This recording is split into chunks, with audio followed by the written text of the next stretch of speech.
ગુજરાતના વેપારીઓ માટે મહત્વપૂર્ણ સમાચાર, જેમાં ડિસેમ્બર સુધી ગુજરાતમાં જીએસટી ટ્રિબ્યુનલ શરૂ કરાશે।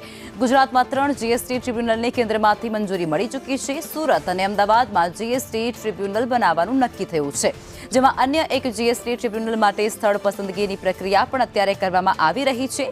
જીએસટી ટ્રિબ્યુનલથી વેપાર નાણાં સંબંધિત જે કોર્ટ છે તે કેસ ઘટશે અને જીએસટી સંબંધિત કેસ વેપારીઓ ટ્રિબ્યુનલમાં લઈ જશે।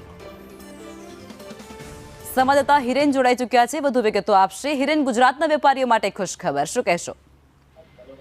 ગુજરાતના વેપારીઓની લાંબા સમયથી માંગણી હતી આ ટ્રિબ્યુનલ શરૂ કરવા માટેની, અને આખરે ભારત સરકારે આ જીએસટી ટ્રિબ્યુનલ માટેની મંજૂરી આપી છે। એમાં 3 ટ્રિબ્યુનલ કેન્દ્રમાંથી મંજૂર થઈ છે। સુરત અને અમદાવાદમાં એક ટ્રિબ્યુનલ બનાવવા માટેનો નિર્ણય કરવામાં આવ્યો છે અને અન્ય એક ટ્રિબ્યુનલ માટે હજુ નિશ્ચિત થઈ શક્યું નથી। સંભવતઃ એ સૌરાષ્ટ્ર બાજુ કરી શકાય છે। વેપાર અને નાણાં સંબંધિત કોર્ટ કેસો જે છે જીએસટીના સંબંધિત એ ઘટાડવા માટે આ મહત્વનો નિર્ણય કરવામાં આવ્યો છે। ડિસેમ્બર સુધીમાં આ 3 કેન્દ્રો શરૂ કરાશે। જી, આભાર।